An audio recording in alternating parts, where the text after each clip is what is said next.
بسم اللہ الرحمن الرحیم الحمد للہ وکفی وسلام علی عبادہ الذین اصطفی اما بعد اعوذ باللہ من الشیطان الرجیم بسم اللہ الرحمن الرحیم والذین جاہدوا فینا لنہدینہم سبلنا سبحان ربک رب العزة عما یصفون وسلام علی المرسلین والحمد للہ رب العالمین اللہم صل علی سیدنا محمد وعلی آل سیدنا محمد وبارک وسلم اللہم صل علی سیدنا محمد وعلی آل سیدنا محمد وبارک وسلم اللہم صل علی سیدنا محمد وعلی آل سیدنا محمد وبارک وسلم۔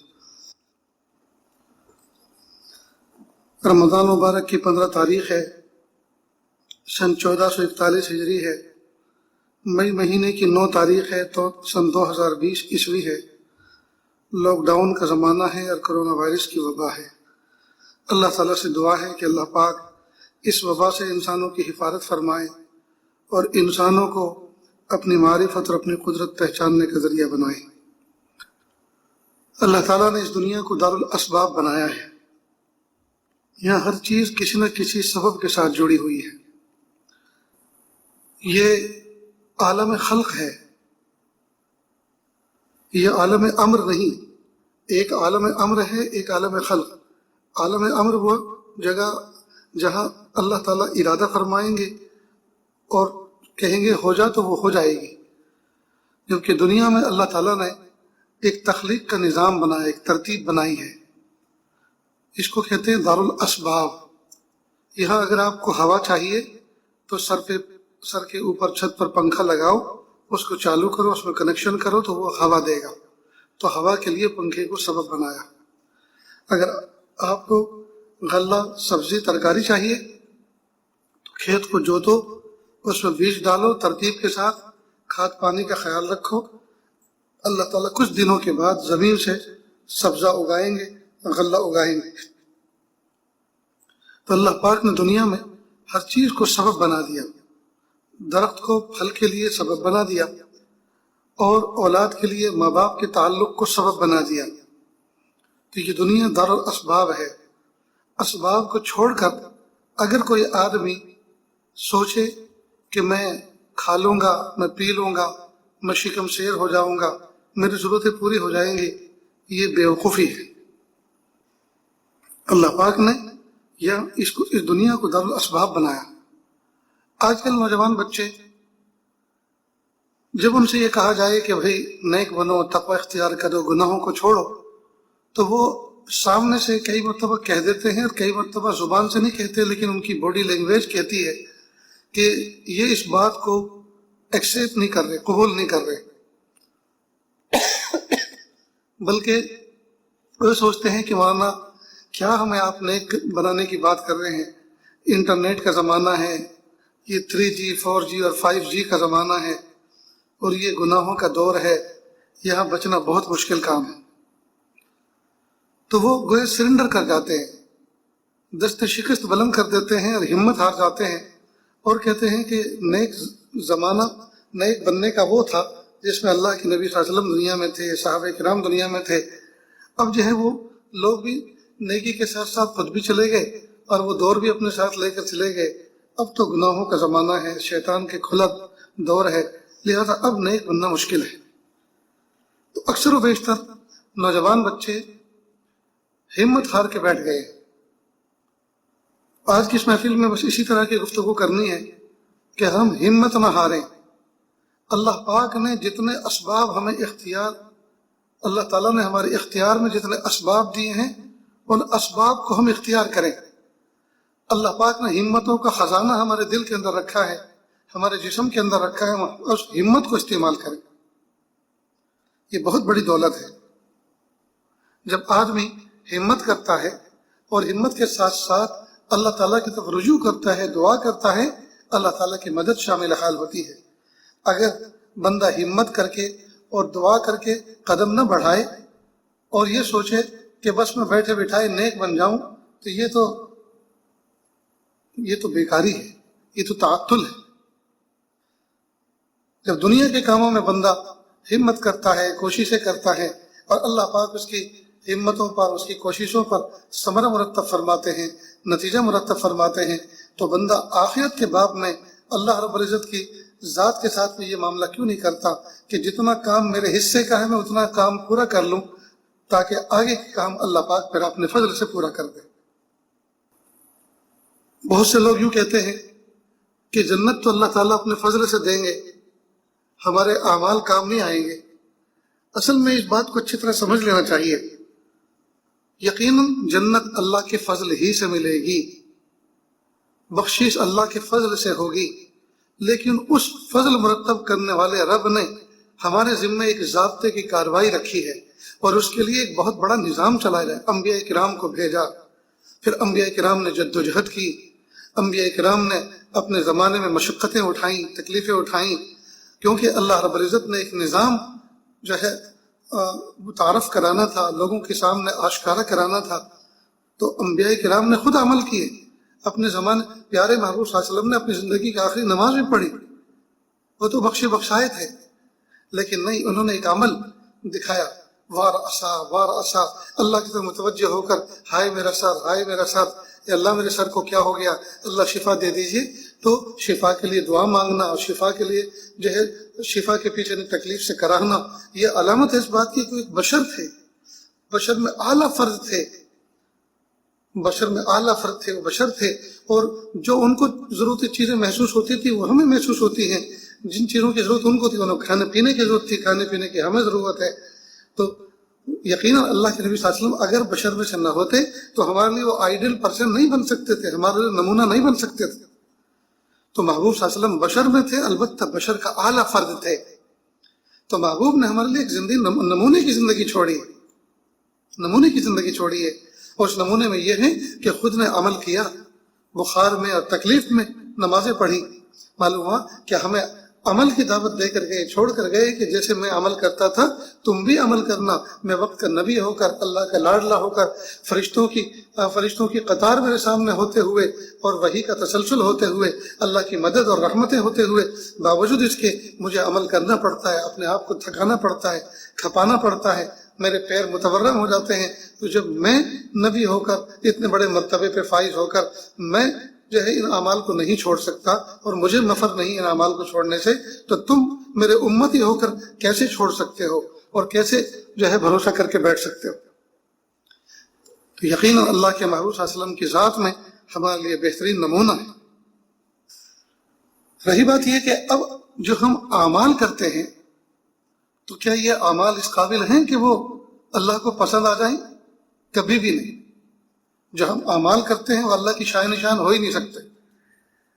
میں ایک مثال دے کر اس بات کو اکثر و بیشتر اپنے سبق کو سناتا ہوں کہ گھروں کے اندر ہمارے یہاں بچیاں ہوتی ہیں، تو جب گھر والی، بچے کی والدہ روٹی پکاتی ہے، آٹا گوندھ کر بیٹھتی ہے، تو بچی کہتی ہے امی میں بھی روٹی پکاؤں گی، تو ماں تھوڑا سا آٹے کا پیڑا بنا کر گول سا، اور اس پر تھوڑا سا خشک آٹا لگا کر تاکہ ہاتھ پر نہ چپکے بچی کو دے دیتی ہے کہ لو۔ اب وہ بچی اس کی بول بناتی ہے اور زمین پر رگڑتی ہے، دیوار پہ مچلتی ہے، اور دنیا بھر کے اس میں مٹی اور ذرات اور میل کچیل شامل ہو جاتا ہے، بہت دیر تک کھیلتی رہتی ہے، کبھی کوئی شکل بناتی ہے، کبھی کوئی شکل بناتی ہے۔ آخر میں پھر وہ روٹی بنانے کی کوشش کرتی ہے۔ اب روٹی تو نہیں بنتی، آڑی ٹیڑھی کوئی چیز بنتی ہے۔ میں کہا کرتا ہوں کہ جیسے روٹی گول تو نہیں بنتی، البتہ کسی ملک کا نقشہ جیسا ضرور بن جاتا ہے وہ۔ اب وہ آڑی ٹیڑھی لے کر آیا، وہ ماں کے پاس آتی ہے، امی میں نے روٹی پکائی ہے، تو ماں کہتی ہے لاؤ۔ ماں اس کے ہاتھ سے لیتی ہے اور اپنی سیکتی ہوئی روٹی کو ایک طرف توے پہ کنارے کر دیتی ہے اور بچی کی روٹی کو سینک دیتی ہے۔ جب بچی کی روٹی سیکھ جاتی ہے تو ماں کہتی ہے بچی سے بیٹی دامن پھیلاؤ۔ اب وہ اس روٹی کو بچی کے دامن میں ڈال دیتی ہے اور کہتی جاؤ اپنے ابو کو دکھاؤ کہ میں نے تمہارے لیے روٹی پکائی۔ اب بچی کے والد کسی کمرے میں مطالعہ کر رہے ہوتے ہیں، قرآن پاک کی تلاوت کر رہے ہوتے ہیں، کوئی کام میں مصروف ہوتے ہیں، اب وہ بچے دور سے چلاتی ابو ابو میں نے آپ کے لیے روٹی پکائی۔ اب والد فارغ ہو کر اس کی تو متوجہ ہوتے ہیں کہ واہ آپ نے میری روٹی پکائی؟ جی ہاں ابو میں نے روٹی بنائی۔ اب وہ دکھاتی ہے تو باپ اس روٹی کو لیتا ہے، اس کو چومتا ہے، پھر بچے کے ہاتھ چومتا ہے، اس کی پیشانی کو بوسہ دیتا ہے، پھر اس کو انعام دیتا ہے، پیسے دیتا ہے، جیب میں کوئی چاکلیٹ ہوتی ہے تو وہ نکال کے دیتا ہے، گود میں اٹھا لیتا ہے، پیار کرتا ہے۔ دوستو سچ بتائیں، یہ سب جو انعام مل رہا ہے بچی کو اور پیار مل رہا ہے، کیا وہ روٹی اتنی خوبصورت تھی کہ اس کی خوبصورتی کی بنا پر یہ انعام مل رہا ہے؟ وہ روٹی خوبصورت نہیں تھی، وہ روٹی نہ کھانے کے مطلب کی تھی نہ دیکھنے کے مطلب کی تھی، نہ تو وہ گول ہی تھی، نہ وہ صاف ستھرے آٹے کی بنی تھی، اس میں تو دنیا جہان کی مٹی، دنیا جہان کا اس میں میل شامل تھا۔ تو روٹی کی خوبصورتی پر وہ انعام نہیں مل رہا، یہ پیار نہیں مل رہا، بلکہ روٹی بنانے کی جو بچی نے کوشش کی، اس کوشش پر اس کو انعام مل رہا ہے۔ ٹھیک بالکل اسی طرح ہم جو اعمال کرتے ہیں وہ ہمارے اللہ تعالیٰ کے دربار میں بچی کے روٹی سے بھی گئے گزرے ہیں، اللہ تعالیٰ کے دربار میں بچی کے روٹی سے بھی گئے گزرے ہیں، وہ اس قابل بھی نہیں ہے کہ جو روٹی کا مقام باپ کے نزدیک تھا۔ ہم تو اس نے تو کسی نہ کسی درجے میں روٹی بنا لی، لیکن ہمارے تو ٹوٹے پھوٹے اعمال کسی بھی درجے کے نہیں ہیں، اللہ کی شان نشان تو ہے ہی نہیں۔ تو پھر اب جو جنت ہمیں ملے گی ان اعمال پر، وہ ان اعمال پر نہیں ملے گی، فضل اللہ کے فضل پہ ملے گی، لیکن فضل اللہ کا متوجہ ہوگا، متحق ہوگا ان اعمال کی کوشش کی بنا پر۔ معلوم ہوا اعمال کی کوشش کرنا ہمارے ذمے ہے، اللہ پاک نے یہ کام ہمارے ذمے لگایا ہے۔ پھر ان اعمال کے کرنے پر جی اللہ تعالیٰ سے توبہ استغفار بھی کرنا اور اللہ تعالیٰ سے رحمت کی امید کرنا، جی یہ کام ہمارے حصے کا ہے۔ تو ہم اپنے حصے کا کام کریں، پھر جب ہم اپنے حصے کا کام کریں گے تو اللہ تعالیٰ اپنے حصے کا فضل شامل حال فرمائیں گے۔ تو ہم دنیا میں آئے ہیں اور یہ اس دنیا کے اندر اللہ پاک نے اپنے فضل سے ہمیں بھیجا، اپنے فضل سے ہمیں اللہ نے پیدا فرمایا، اور یہ دنیا دارالاسباب بنائی ہے، ہر چیز کے لیے اللہ پاک نے اسباب متعین فرما دیے اور ایک ضابطہ بنا دیا کہ تم یہ اسباب اختیار کرو اور ہماری طرف نظر رکھو۔ ایک اور مثال دیکھیے، اللہ کے محبوب صلی اللہ علیہ وسلم کا زمانہ ہے، غزوہ احزاب کے موقع پر صحابہ کرام کام میں لگے ہوئے ہیں، مشقت اٹھا رہے ہیں، محبوب صلی اللہ علیہ وسلم کے چہرے پر بھوک کے آثار ہویدہ ہیں، ظاہر ہیں۔ ایک صحابی حضرت جابر رضی اللہ تعالیٰ عنہ، انہوں نے محبوب صلی اللہ علیہ وسلم کے چہرے پر بھوک کے آثار دیکھے تو وہ دوڑتے ہوئے گھر گئے اور اپنی بیوی سے کہا کہ گھر میں کچھ کھانے کو ہے کہ نہیں؟ اللہ کے محبوب صلی اللہ علیہ وسلم بہت بھوکے نظر آ رہے۔ فرمایا کہ ہاں اتنا کچھ ہے کہ 3-4 آدمی کے لیے کافی ہو سکے، لہٰذا آپ اللہ کے محبوب صلی اللہ علیہ وسلم کو کہو کہ 2-3 آدمی مخصوص اپنے ساتھ لے کر آ جائیں، کیونکہ زیادہ نہیں ہے اور میں ہانڈی چڑھاتی ہوں چولہے پر، تم جاؤ۔ چنانچہ یہ دوڑ پڑے اور اللہ کے محبوب صلی اللہ علیہ وسلم سے فرمایا، عرض کیا اللہ کے محبوب صلی اللہ علیہ وسلم گھر میں کچھ کھانے کا انتظام ہے، آپ 2-4 افراد کو اپنے ساتھ لے لیجئے، آپ نبی اور آپ میرے ساتھ چلے۔ اللہ کی شان، اللہ کے محبوب صلی اللہ علیہ وسلم فرما رہے بھائی چلو، جابر کے یہاں دعوت ہے، سب چلو۔ اب پورے لشکر کو لے کر گئے۔ اب جب یہ اندر داخل ہوئے اور اندر خبر دی کہ اللہ کے محبوب صلی اللہ علیہ وسلم تو پورے لشکر کو لے کر آئے ہیں، تو اہلیہ نے تھوڑا سا منہ بنایا اور کہا میں نے کہا تھا نا تم کو کہ 2-4 آدمی کے لیے کہ جتنا کھانا ہے، لہذا ذرا سلیقے سے ڈھنگ سے کہنا، اس طرح سے کہنا کہ صرف آپ کو ہی پتہ چلے، دوسرے لوگ سننے نہ پائیں، اس لیے کہ سب کے لیے کافی نہیں ہو سکتا۔ تو انہوں نے جو ہے ذرا تھوڑی سی تو میں کی، تھوڑی ناراض ہوئی۔ اللہ کی شان، حضرت جابر رضی اللہ عنہ فرمایا کہ بھائی دیکھو میں نے ایسے ہی کہا تھا، لیکن وہ بھی تو بہرحال صحابیہ تھی، سبحان اللہ۔ جب انہوں نے سنا کہ انہوں نے ایسا ہی کہا تھا جیسے کہا گیا تھا، ایسے ہی کہنا چاہیے تھا، اس کے باوجود اللہ کے محبوب صلی اللہ علیہ وسلم لے کر آئے، تو یقیناً جب اللہ کے محبوب صلی اللہ علیہ وسلم لے کر آئے اپنی مرضی سے تو اس میں اللہ ہی برکت ڈالے۔ چنانچہ اللہ کے محبوب صلی اللہ علیہ وسلم نے فرمایا کہ دیکھو ہانڈی چولہے پہ چڑھی رہنے دینا، ڈھکن ڈھکا رہنے دینا، اور سب لوگوں کو کھلانا شروع کریں، ہلکا سا ڈھکن کھولیں، اس میں سے نکالیں اور سرو کریں۔ اللہ کی شان، پورا لشکر شکم سیر ہو گیا، اللہ کے محبوب صلی اللہ علیہ وسلم بھی شکم سیر ہو گئے، گھر کے افراد بھی شکم سیر ہو گئے۔ حالانکہ وہ کھانا بیوی اور حضرت جابر حضرت شوہر دونوں کے درمیان میں یقین کے درجے میں 3-4 آدمیوں کے لیے صرف کافی تھا، باقی کے لیے نہیں تھا، یقین کا درجہ تھا ان کو. لیکن اللہ کے محبوب صلی اللہ علیہ وسلم پورے لشکر کو لے کر آئے، لشکر کو لے کر کھلا دیا. اب دیکھیے اللہ تعالیٰ نے یہ معجزہ محبوب صلی اللہ علیہ وسلم کے ہاتھوں ظاہر فرمایا. اللہ تعالیٰ جو ہے من و سلوا کی طرح آسمان سے بڑی سی کوئی دیگ بھی تو اتار سکتے تھے. یہ بھی تو کرامت، یہ بھی تو ایک معجزہ ہو جاتا اللہ کے نبی صلی اللہ علیہ وسلم کے ہاتھ پر کہ محبوب صلی اللہ علیہ وسلم کی بدولت، ان کی بھوک کی بدولت، ان کی دعا کی بدولت آسمان سے دیگ اتری. لیکن نہیں، اللہ کے محبوب صلی اللہ علیہ وسلم نے اپنی امت کا یہ مزاج بنایا، اور اللہ تعالیٰ نے اپنے محبوب صلی اللہ علیہ وسلم کی تربیت فرمائی، اور ان کے ذریعے سے ہمیں یہ سبق بتلایا کہ اپنے حصے کا تم کام کرو، جتنا تمہارے اختیار میں تم اتنا کرو. تم زیادہ کی فکر کیوں کرتے ہو؟ جتنا تمہارے اختیار میں تم اتنا کرو. نظر میری ذات پر رکھو، میں وہ ہوں جو تمہارے تھوڑے میں زیادتی اور برکت پیدا کر دوں گا. اللہ اکبر کبیرہ. واقعی اللہ بہت پیارے، اللہ بہت بڑے ہیں، اللہ بڑے عظیم ہیں. اور ہم کتنے نکھٹو، ہم کتنے بے وقوف کہ اتنے کریم رب کے بندے ہونے کے باوجود اور اتنے کریم رب کی تعلیمات اپنے محبوب صلی اللہ علیہ وسلم سے ملنے کے باوجود پھر بھی ہم اپنے اختیار کا کام نہیں کرتے. جتنا ہمارے اختیار میں اتنا تو ہم کریں. دنیا کے اسباب میں اور دنیا کے باب میں تو ہم بڑے ہوشیار، لیکن آخرت کے باب میں ہم اتنے نکھٹو کیوں ہو گئے؟ جب دنیا کے بارے میں ہم اسباب اختیار کرتے ہیں تو آخرت کے بارے میں ہم اسباب کیوں اختیار نہیں کرتے؟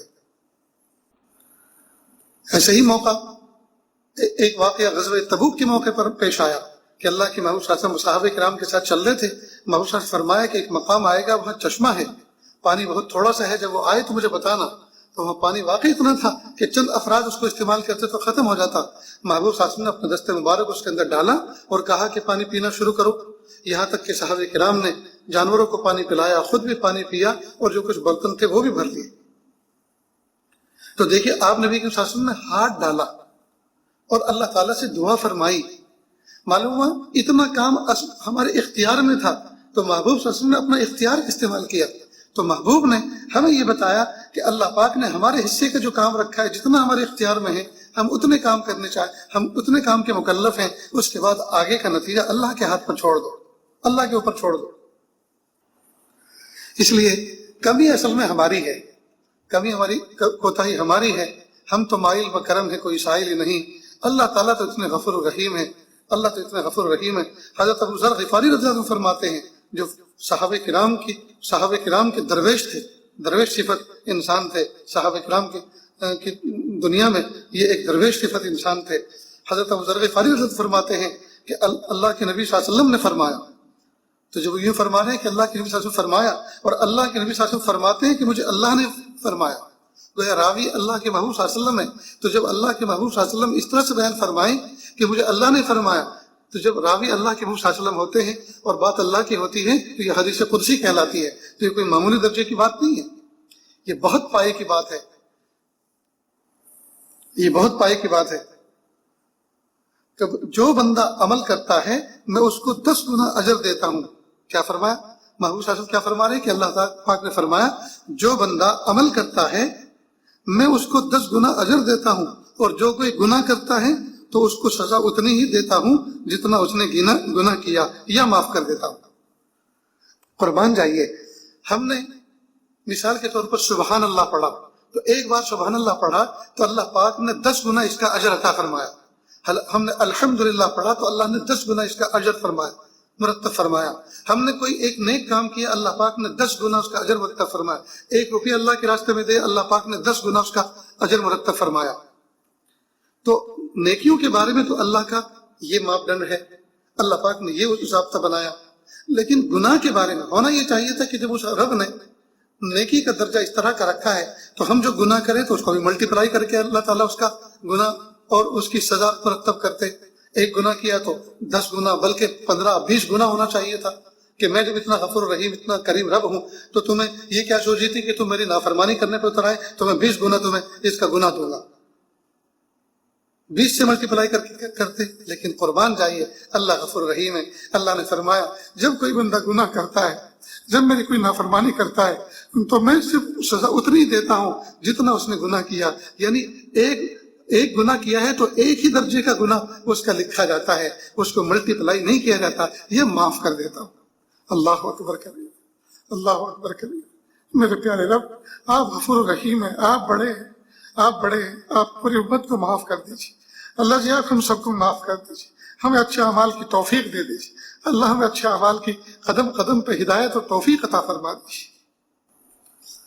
تو اصل میں کمی ہماری ہے، کمی ہماری ہے۔ سردی کے موسم میں کوہرا ہوتا ہے، صبح کے وقت میں فوگ ہوتا ہے، فوگ یو کے میں بھی سنا ہے وہاں بھی ہوتا ہے، کینیڈا میں بھی سنا ہے کہ وہاں بھی ہوتا ہے۔ جب برفیلے علاقے ہوتے ہیں وہاں یو پی کے علاقے میں بہت زیادہ ہوتا ہے۔ تو جہاں ٹھنڈک زیادہ ہوتی ہے وہاں صبح کے وقت میں فوگ ہوتا ہے، بلکہ شام میں بھی ہوتا ہے، رات میں بھی ہوتا ہے۔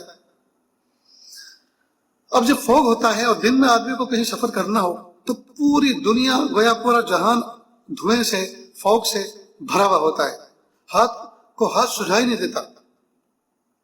اب کوئی بندہ سفر کرنے کا ارادہ کرے کہ ہو یہ تو فوگ ہے، نہیں جا سکتا، آگے کچھ نہیں دکھائی دے رہا، تو اگر وہ ایسا سوچے گا تو واقعی وہ آگے نہیں بڑھ سکتا۔ لیکن اگر وہ چلنا شروع کرے تو اس فوگ کے اندر چلنے کا کمال یہ ہے کہ جب آدمی دھیرے دھیرے چلتا ہے تو جتنے حصے میں چل رہا ہے اتنا کھلتا ہوا جاتا ہے۔ پیچھے دیکھتا ہے تو پیچھے بھی پیک بند، اور آگے دیکھتے ہیں تو آگے بھی سجھائی نہیں دیتا، لیکن جس مقام پہ کھڑا ہے اس مقام پہ کچھ سجھائی دیتا ہے۔ تو اس فوگ میں چلنے کا یہی طریقہ ہے، بس چلتا رہے اتنے حصے کا کھلتا جائے گا۔ ایک مثال حضرت تھانوی رحمۃ اللہ نے کسی جگہ تحریر فرمائی ہے، فرماتے ہیں کہ آپ ایسا سمجھیں جیسے روڈ پہ آپ کھڑے ہو جائیں اور دونوں طرف راستوں کے کنارے پر درخت کی قطار ہو، تو آگے چل کر دور دیکھو گے تو ایسا لگتا ہے وی شیپ میں یہ راستہ آگے چل کر بند ہو جاتا ہے، یعنی دونوں طرف کے درختوں کی قطار جو ہے وہ آگے جا کر وی بن جاتی ہے اور اس کو بلاک کر رہی ہے راستے کو۔ اب آپ چلنا شروع کریں تو جیسے چلنا شروع کریں گے اس وی کا سائز بڑھتا چلا جائے گا یہاں تک کہ آپ اپنی منزل پہ پہنچ جائیں گے۔ تو اگر دور سے دیکھیں کہ آگے تو وی بنا ہوا ہے، راستہ بند ہے، آگے راستہ کھلا نہیں ہے، تو ظاہر ہے کہ اگر کھڑے کھڑے یہ سوچیں گے تو وہ وی ہی نظر آئے گا۔ لیکن اگر آپ چلنا شروع کریں گے تو اللہ رب العزت، اللہ تعالیٰ اس راستے کو کشادہ کرتے جائیں گے یہاں تک کہ آپ اپنی منزل کو پہنچ جائیں گے۔ ٹھیک اسی طرح جو بندے ہمت کر کے کام شروع کرتے ہیں، ابتدا کرتے ہیں، اللہ پاک ان کو منزل دکھا دیتے ہیں، ان کے سامنے منزل کو اوپن کر دیتے ہیں، اور جو بیٹھے رہ جاتے ہیں وہ بیٹھے ہی رہ جاتے ہیں۔ حسرت ہے اس مسافر مضطر کے حال پر جو تھک کرے گیا ہو منزل کے سامنے۔ ہم کوششیں کریں، ہم آخری لمحے تک کوشش کے مکلف ہیں،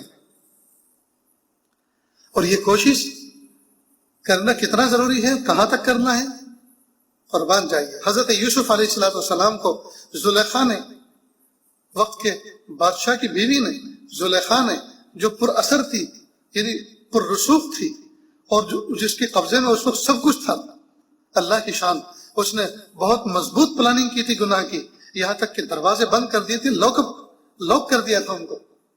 چنانچہ حضرت یوسف علیہ السلام کو گھیر لیا اور گناہ کی کھلی آفر کی۔ اب حضرت یوسف علیہ السلام نے دیکھا کہ دروازوں پہ تو تالے لگے ہوئے ہیں، تو حضرت یوسف علیہ السلام نے دل میں اللہ سے دعا کی اور ظاہری اسباب اختیار کیے اور دوڑ لگائی۔ جیسے دوڑ لگائی اللہ کی مدد اور شامل حال ہو گئی، اللہ کی رحمت شامل حال ہو گئی، فوراً دروازے کھلنے شروع ہوئے، لوگ ٹوٹنے شروع ہوئے، دروازے کھلنے شروع ہوئے۔ تو حضرت یوسف علیہ السلام کا یہ عمل صبح قیامت تک ہمارے سامنے ایک مثال رہے گا۔ حضرت یوسف علیہ السلام نے عمل کر کے دکھایا، معلوم ہوا ہم دارالعمل میں ہیں، ہم دارالاسباب میں ہیں، جتنا ہمارے اختیار میں ہے ہم اتنا تو اختیار کریں، پھر اللہ پاک پھر آگے وہ کر کے دکھائیں گے جو اس کے اختیار میں۔ ہمارے اکابر مشائخ میں ایک بزرگ تھے، انگریزوں کی جیل میں وہ قید ہو گئے آزادی کے زمانے میں، جس زمانے میں حصول آزادی کی جدوجہد چل رہی تھی۔ اب جمعہ کا دن تو وہ غسل کرتے، دھلے ہوئے کپڑے پہنتے، اور دھلے ہوئے کپڑے پہن کر اب جمعہ کی نماز کے لیے باہر نکلنے کی کوشش کرتے، تو جیل کے دروازے تک آتے، دروازے پر سنتری گن لے کر کھڑا ہوتا، کہاں جا رہے ہو؟ تو کہتے کہیں نہیں، پھر واپس اڑ جاتے، اور پھر اب آ کر ظہر ادا کرتے، اور پھر کہتے پیارے اللہ جمعہ پڑھنے کے لیے میں نے اپنی سی کوشش کی تھی لیکن راستہ بند نظر آیا، میں اب اس سے آگے قدرت نہیں پا رہا ہوں کہ میں باہر نکلوں گا، میرے پیارے اللہ اب میں ظہر ادا کر رہا ہوں لیکن آپ ثواب مجھے جمعہ کا عطا فرمائیے، ثواب مجھے جمعہ کا عطا فرمائیے۔ تو ہمارے اکابر مشائخ نے ہمیں یہ سبق سکھایا اور یہ ہمیں ایک نمونہ پیش کیا ہمارے سامنے کہ ہمارے حصے کا جتنا کام ہے ہم اتنا کر لیں، اس میں کمی کوتاہی نہ کریں، اور جو ہمارے حصے، جو ہماری استطاعت سے باہر کا کام ہے وہ اللہ کی ذات پر چھوڑ دیں۔ تو نوجوان بچے جو آج کل یہ شکوہ کرتے ہیں جی انٹرنیٹ کا زمانہ ہے، یہ اوپن زمانہ ہے، گناہ کا کھلم کھلا دور ہے اور نیک بننا بہت مشکل کام ہے، تو یہ اصل میں شیطان کی ترجمانی ہے۔ وہ یہی تو چاہتا ہے کہ بندہ کوئی عمل نہ کرے، لیکن ان سے درخواست ہے کہ وہ اپنی طرف سے کوشش کریں اور اسٹیپ بائی اسٹیپ کوشش کریں، اور روزانہ مثلاً صبح ہوتے کے ساتھ ہی دعا پڑھیں اور اللہ سے یہ کریں، میرے پیارے اللہ، زندگی کا ایک دن مجھے آپ نے عطا فرمایا، مجھے ایک زندگی کی نئی روشن صبح آپ نے مجھے عطا فرمائی، میرے پیارے اللہ، آج کے دن میں گناہوں سے بچی زندگی گزارنا چاہتا ہوں، نیکی تقوی پہ زندگی گزارنا چاہتا ہوں، اچھے اعمال کرنا چاہتا ہوں، اللہ مجھے توفیق عطا فرمائے۔ صبح کو دعا کر لی، دعا کے بعد اب جو ہے اپنی مرضی سے، اپنے اختیار سے جتنا اللہ نے اختیار دیا اس کو استعمال کرے۔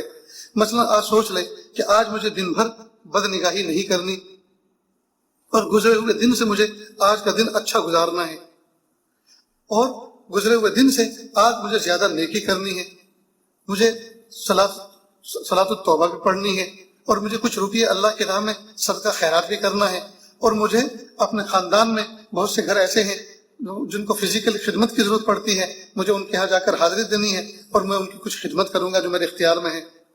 تو کچھ آدمی اپنے ذمے کام لگائے، کچھ نیکیاں اپنے ذمے رکھے کہ مجھے یہ کام کرنے ہیں، تو جو کرنے کے کام ہے وہ کرے، اور جو بچنے کے کام ہے ان کا ارادہ کرے، اور ارادے کے پیچھے جو اسباب کی دنیا ہے اس کو اختیار کرے۔ مثال کے طور پر اللہ پاک نے نگاہوں کے اندر جو یہ وائپر رکھے ہیں، اللہ تعالیٰ نے جو ہمارے شٹر بنائے ہیں پلکوں کے، یہ اتنے سافٹ اور اتنے نازک ہیں کہ ان کو بند کرنے کے لیے، ان کو ڈاؤن کرنے کے لیے کوئی ہاتھی گھوڑے جوڑنے نہیں پڑتے۔ دکانوں کے شٹر کو ڈاؤن کرنے کے لیے کئی مرتبہ میں نے دیکھا کہ یہ جو پیون ہوتے ہیں دکانوں کے اندر، جو کام کرنے والے بوائے ہوتے ہیں، کئی مرتبہ وہ پتلے دبلے ہوتے ہیں، اس پہ لٹکنا پڑتا ہے ان کو، اور لٹک کے زور سے جھٹکا لگاتے ہیں، تب جا کے شٹر ڈاؤن ہوتا ہے۔ تو اللہ پاک نے جو ہماری آنکھوں پر شٹر رکھے ہیں، یہ اتنے بھاری بھرکم نہیں ہے کہ دو چار آدمیوں کو بلا کر ان کو جھکانا پڑتا ہو، بلکہ اللہ پاک نے چشم زدن یعنی ایک محاورہ مثال بنا دی کہ یہ تو سیکنڈ کے ایک حصے کے اندر فوراً ڈاؤن ہو جاتے ہیں۔ تو جب اپنی طرف آتے ہوئے کسی خطرے کو دیکھیں تو فوراً جھکا لیں۔ ارے عجیب بات ہے، جب ہماری طرف کوئی تنکا اڑ کر آ رہا ہو آنکھ میں گرنے والا، تو ہم ظاہری تنکے سے کے نقصان سے بچنے کے لیے اپنی آنکھوں کو چھپا لیتے ہیں، اور جب ہماری آنکھوں کے راستے سے ہمارے باطن کو خراب کرنے والا کوئی تنکا آتا ہے بدنگاہی کی شکل میں، تو اس وقت ہم اپنی ان شٹروں کو کیوں ڈاؤن نہیں کرتے؟ ہاں آنکھ میں جب کچرا گرتا ہے تو آنکھ اتنا روتی ہے، اور آنکھ ہم اتنی مسلتے ہیں اور اتنا پانی بہاتے ہیں، یہاں تک کہ اس وقت تک چین نہیں پڑتا جب تک کہ ہم اپنے آنکھ سے اس کچرے کو باہر نہ نکال لیں۔ وہاں تک آنکھ بھی بے چین رہتی ہے، ہاتھ بھی بے چین رہتا ہے۔ ایک اسی آنکھ کے واسطے سے جو کچرا پہنچا دل میں، جس نے ہلچل مچا دی دل کے اندر، ہماری آنکھ اور ہمارا ہاتھ اس وقت اتنا بے چین کیوں نہیں رہا اللہ کے سامنے، اور ہم آنسو بہاتے رہتے، آنکھیں مسلتے رہتے، ہائے میرے پیارے رب مجھ سے بدنگاہی ہو گئی، ہائے میرے پیارے رب ان آنکھوں کے جو ہے پیارے چشموں کے ذریعے اور پیارے بلب کے ذریعے سے، ان کی روشنی سے، یا اللہ میں نے ایک گندی ایسی چیز داخل کر لی اپنے باطن کے اندر، ایسا عکس اندر داخل کر لیا جو میری تنہائی میں ہلچل مچائے گا، جو میری نمازوں کو خراب کرے گا، تنہائی میں اس کا تصور آئے گا۔ ہائے میرے پیارے رب معاف کر دیجیے، معاف کر دیجیے اور مجھے معاف کر دیجیے۔ غرض یہ میرے بھائیوں اور بہنوں، اللہ پاک نے ہمیں مجبور نہیں بنایا، ہمیں دنیا کے اندر مجبور نہیں بنایا، بلکہ اللہ پاک نے ہمیں بااختیار بنایا ہے۔ ہمارے ذمے کچھ اللہ پاک نے اختیار رکھے۔ حضرت علی رضی اللہ عنہ سے کسی نے پوچھا کہ اللہ پاک نے انسان کو کتنا اختیار دیا؟ کہ ایک پیر اٹھاؤ، بندہ پیر اٹھائے گا، دوسرا اٹھاؤ، کہ دوسرا تو نہیں اٹھا سکتا، کہ بس اتنا اللہ پاک نے اختیار دیا اور اتنا مجبور بنایا۔ غرض یہ کہ ہمیں اللہ پاک نے ہمیں عقل دی ہے، سوچ دی ہے، سمجھ دی ہے۔ جیسے کوئی آدمی بڑا طاقتور ہو اور دو ٹوکرے اپنے سامنے لے کر کھڑا ہو، ایک کے اندر گندگی ہو، ایک کے اندر خوشبوئیں ہوں، مٹھائیاں ہوں، پھل فروٹ ہوں۔ اب وہ کسی آدمی سے کہے دیکھو بھائی یہ دو ٹوکرے میرے سامنے رکھے ہیں، آپ کے سامنے بھی نظر آ رہے ہیں، ایک میں گندگی ہے اور ایک میں خوشبو ہیں، پھل فروٹ ہیں، تو ایک میں گندگی ایک میں پھل فروٹ ہیں، پسند تم کر لو، اختیار تم کر لو، اٹھا کے رکھ میں دوں گا تمہارے سر پر۔ ٹھیک اسی طرح اللہ پاک نے ہدایت کا راستہ بھی ہمارے سامنے رکھا ہے، اور ضلالت و گمراہی کے ساتھ راستہ بھی ہمارے سامنے رکھا ہے۔ اب ہم جس کو اختیار کریں گے اسی پہ چلنا ہمارے لیے آسان ہو جائے گا، اسی پہ چلنا آسان ہو جائے گا۔ اس لیے ہم ضلالت و گمراہی کو کیوں پسند کریں؟ اس سے ہم اللہ کی پناہ مانگے، اللہ تعالیٰ کی پناہ مانگے، اللہ کی پناہ مانگے اور ہدایت کو اختیار کریں، اس کو سینے سے لگائیں، اس کی طرف قدم بڑھائیں اور اللہ تعالیٰ سے دعائیں کریں، میرے پیارے رب ہدایت پر رکھیے اور ہدایت پر فرمائیں، ہدایت پر ہماری زندگی کی شام فرمائیں۔ تو اللہ تعالیٰ سے دعا ہے اللہ تعالیٰ کہنے سننے سے زیادہ عمل کی توفیق عطا فرمائے۔ وآخر دعوانا ان الحمد للہ رب العالمین۔ دعا کر دیجیے۔ بسم اللہ الرحمن الرحیم، الحمد للہ رب العالمین الرحمن الرحیم مالک یوم الدین، ایاک نعبد و ایاک نستعین، ایاک نعبد و ایاک نستعین، ایاک نعبد و ایاک نستعین، اہدنا الصراط المستقیم صراط الذین انعمت علیہم غیر المغضوب علیہم ولا الضالین، آمین یا رب العالمین۔ حسبی اللہ لا الہ الا ہو علیہ توکلت وهو رب العرش العظیم۔ اللہم باعث بیننا و بین خطایانا کما بعدت بین المشرق والمغرب۔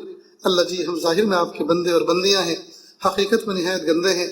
اللہ ہمارے دلوں کی گندگی کو دور فرما، ہمیں اپنی بندگی کے سلیقہ عطا فرما، شرمندگی والے کاموں سے ہماری حفاظت فرما، برے دن سے، بری بات سے، بری رات سے، برے انجام سے ہماری حفاظت فرما، سوء خاتمہ سے ہماری حفاظت فرما۔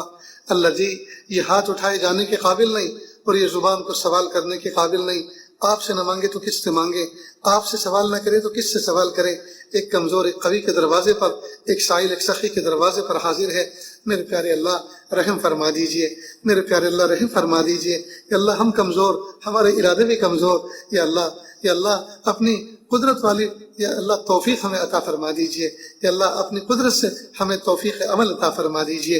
میرے پیارے اللہ ہمیں توفیق عمل عطا فرما دیجئے۔ پیر کے ناخن سے لے کے سر کے بال تک گناہوں میں ڈوبے ہوئے، معصیت میں جکڑے ہوئے ہیں۔ میرے پیارے اللہ ہم کمزور ہیں، کانٹا چبھ جائے تو پریشان ہو جاتے ہیں، تھوڑا پھنسی نکل آئے تو تڑپ جاتے ہیں، بخار چڑھ جاتا ہے۔ میرے پیارے اللہ ٹھوکر کھا کے گر جائیں کہ اللہ گھٹنا پھوٹ جاتا ہے، درد میں کراہنے لگتے ہیں۔ میرے پیارے اللہ ہم بہت کمزور ہیں، اللہ ہم بہت کمزور ہیں۔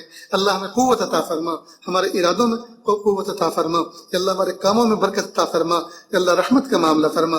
اللہ جی ہمیں ایسا بنا دیجئے ہم آپ کو پسند آ جائیں، اللہ جی ہمیں ایسا بنا دیجئے ہم آپ کو پسند آ جائیں۔ اللہ جی پیر کے ناخن سے لے کے سر کے بال تک بدن کا روما روما گنہگار ہے، بدن کا ٹیشو ٹیشو گنہگار ہے، لیکن اس 5 فٹ کے جسم میں ہمیں 4 انگل کا ایک عضو آپ نے ایسا عطا فرمایا ہے کہ جب سے ہم نے ہوش سنبھالا آج تک اس نے آپ کی کوئی نافرمانی نہیں کی۔ اے میرے پیارے رب ہم اس کو آپ کے سامنے پیش کرتے ہیں اور اس کو واسطہ بنا کر کہ اللہ ہم اپنے پورے جسم کی مغفرت چاہتے ہیں۔ وہ عضو ہے ہمارا ماتھا، ہماری پیشانی۔ یا اللہ جب سے ہوش سنبھالا آپ کے علاوہ کسی غیر کو سجدہ نہیں کیا، آپ کے علاوہ کسی غیر کو سجدہ نہیں کیا، اس پیشانی کو آپ کے علاوہ کسی اور کے سامنے نہیں جھکایا اور نہ جھکائیں گے انشاءاللہ۔ اے میرے پیارے رب یا اللہ اس پیشانی کی استقامت پر یا اللہ رحم فرما دیجئے، مغفرت فرما دیجئے، یا اللہ توفیق پورے ہمارے جسم کی طرف شامل حال فرما دیجئے۔ اللہ ہم سب کو ایسا بنا دیجئے ہم آپ کو پسند آ جائیں۔ یا اللہ پوری دنیا میں جو یہ اللہ وبا پھیلی ہوئی ہے، یا اللہ اہل ایمان پریشان ہے، یا اللہ اہل ایمان کے محلوں میں یا اللہ خاص پابندیاں لگائی گئی ہیں۔ یا اللہ رمضان کے مہینے میں نہ افطار کا سامان لینے کے لیے جا سکتے ہیں، نہ باہر نکل سکتے ہیں۔ یا اللہ دن کا بھی روزہ ہو رہا ہے اور رات کو بھی بھوکے ہو رہے ہیں۔ اے میرے پیارے رب رحمت کا معاملہ فرما۔ پیارے اللہ انسانوں کو فہم عطا فرما، انسانوں کو سمجھ عطا فرما۔ یا اللہ اس بیماری کو عافیت کے ساتھ دور فرما دیجئے۔ یا اللہ کشادگی نصیب فرما دیجئے، رحمت کا معاملہ فرما دیجئے، عافیت کا معاملہ فرما دیجئے۔ جو بیمار ہیں ان کو شفا عطا فرما، جو مقروض ہیں ان کو قرضوں کی شکلیں ادائیگی کی شکلیں پیدا فرما۔ میرے پیارے اللہ بہت ساری ضرورتیں وہ ہیں جن کو مخلوق کے سامنے کہہ بھی نہیں سکتے اور دل میں رکھ کر سہ بھی نہیں سکتے۔ میرے پیارے اللہ آپ کے سامنے ہمارے دل کی دھڑکنیں، ہماری مرادیں اور ارادے کھلی کتاب کی طرح ہیں۔ یا اللہ آپ جانتے ہیں ہماری کیا ضرورتیں ہیں، اللہ عافیت کے ساتھ پوری فرما۔ رب کریم سب سے بڑی ضرورت یہ ہے کہ اللہ آپ ہماری مغفرت فرما دیجئے، کہ اللہ آپ ہماری مغفرت فرما دیجئے، پوری امت کو معاف کر دیجئے، پوری امت کو محبت کی نظر سے دیکھ لیجئے۔ تیری ایک نظر کی بات ہے، میری زندگی کا سوال ہے، مجھے اپنی پستی کی شرم ہے، تیری رفتوں کا خیال ہے، اپنے دل کا میں کیا کروں، اسے پھر بھی شوق وصال ہے۔ میرے پیارے اللہ بس ایک نظر اس محبوب شاسم کی امت پر، ایک نظر محبت کی کرم کی ڈال دیجئے، اللہ کام بن جائے گا، اللہ کام بن جائے گا، رحمت فرما دیجئے، رحمت فرما دیجئے۔ یا اللہ نہ جانے کتنے دوست احباب، کتنے محسنین، کتنے متعلقین، کتنے شاگرد، کتنے ملنے والے میرے پیارے اللہ ایسے ہیں کہ اللہ ہمارے اوپر حق ہے کہ ہم ان کے لیے دعائیں کریں۔ میرے پیارے اللہ ان کے دلی جائز نیک تمناؤں کو پورا فرما۔ کہ اللہ ہمارے کتنے مشائخ، یا اللہ کتنے اکابر اور کتنے ہمارے اساتذہ ایسے ہیں کہ اللہ ہمارے اوپر حق ہے ہم ان کے لیے دعائیں کریں۔ میرے پیارے اللہ جو زندہ ہیں یا اللہ جو انتقال کر چکے ان کی مغفرت فرما، اور جو زندہ ہے ان کی حیات طیبہ میں برکت عطا فرما، ان کے منصوبے میں برکت عطا فرما، ایمان میں برکت عطا فرما، ان کے اعمال میں برکت عطا فرما، ان کے رزق میں برکت عطا فرما، ان کی صحت میں برکت عطا فرما۔ میرے پیارے اللہ ہم سب کو ایسا بنا دیجئے ہم آپ کو پسند آ جائیں، ہم سب کو ایسا بنا دیجئے ہم آپ کو پسند آ جائیں، ہم سب کو ایسا بنا دیجئے ہم آپ کو پسند آ جائیں۔ میرے پیارے اللہ یہ شام کا وقت ہے، روزہ افطار کرنے کا قریب کا وقت ہے۔ میرے پیارے اللہ اس وقت آپ کی طرف سے منادی اعلان کرتا ہے کہ اللہ ہے کوئی مغفرت چاہنے والا اس کی مغفرت کی جائے، اللہ ہم سب کی مغفرت فرما دیجئے۔ ہے کوئی شفا چاہنے والا اس کو شفا دی جائے۔ میرے پیارے اللہ ظاہر و باطن کی بیماریوں سے ہمیں چھٹکارا عطا فرما دیجئے۔ میرے پیارے اللہ قبول فرما لیجئے۔ ان صلاتی و نسکی و محیای و مماتی للہ رب العالمین۔ اللہ ہماری زندگی کو اس آیت کا نمونہ بنا دیجئے۔ ہم تو جیتے ہیں دنیا میں تیرا نام رہے، کہ اللہ اس شعر کا مصداق بنا دیجئے۔ کہ اللہ جو مانگا عطا فرما، جو مانگنے سے کو بھی عطا فرما۔ وصلی اللہ تعالی علی خیر خلقہ محمد و آلہ و اصحابہ اجمعین برحمتک یا ارحم الراحمین۔